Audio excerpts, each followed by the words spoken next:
Hello everybody, good morning, good afternoon or good evening. This week's video, I want to talk about a couple of things. First of all, rolling wave planning and then just keeping things live, because both of these I think are, to be honest, fundamental to what we're trying to do in project management. So first of all, rolling wave planning.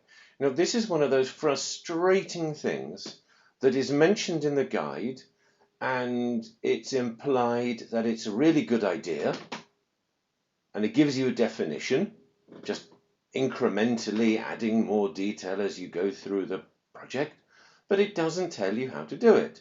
So what I want to do, I want to show you a very simple way of using the same tools in a slightly different way that can help us with rolling wave planning, and then we'll move on to keeping things live. Okay, so first of all, here we can see a diagram. I'm going to try to move the cursor across. I hope you can see that. I've got this funny thing called stages. So what I've done, I've taken implementation, and sometimes it can look as if implementation is this massive, long period of years, maybe. Well, let's break it down. Could be a year, probably too much. It could be maybe a quarter. Could be a month. If you're doing an emergency response, it might be a week. But you are breaking down a big piece of work, the project, into smaller pieces.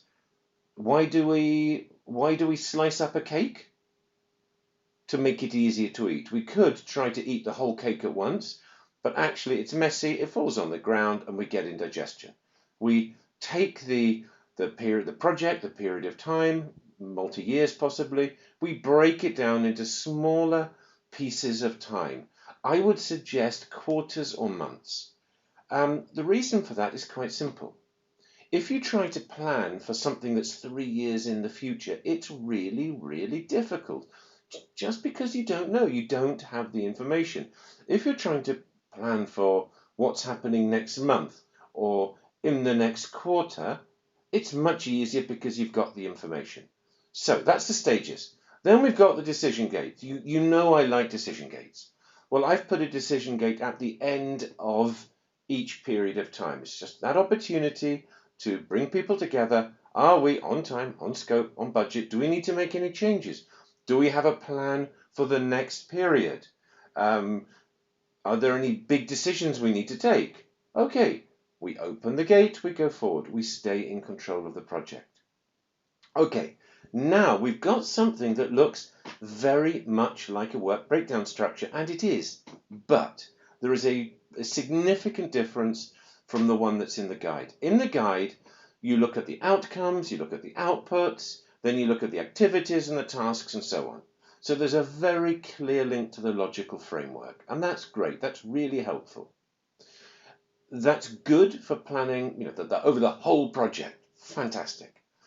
However, it's very, very difficult to do that for, say, 3 years or 2 years for a whole project, because it gets very big very quickly, and then it's unmanageable. If it's unmanageable, people won't use it. So what I've done here, and I'm going to move the cursor, it's got deliverable number 1. So I'm saying, what are the deliverables in the next period of time, in the next month, for example? I've got project number 1 needs to start, supply orders need to be placed, key staff recruited, 1 donor report sent, etc., etc., etc. And I'm taking those deliverables, what do I need to get done in my project in the next period of time, and I'm breaking down from there. So, I need to send my donor report, so I need to get data, and I've got another series of tasks, which I could also break down. This is just a partial breakdown. If I need to get data from the partners, what do I need to do? So you end up very quickly with a very detailed or decomposed and comprehensive list of all of the stuff you need to do in the next month or the next quarter or whatever it is. Now, once you've got that, you follow the same sequence. You can do a network diagram, you could do a Gantt chart, etc., etc., and it's going to be accurate and realistic because it's for the short term. Why does this matter? Well, it matters because this actually helps the implementers to get on with their work and and implement.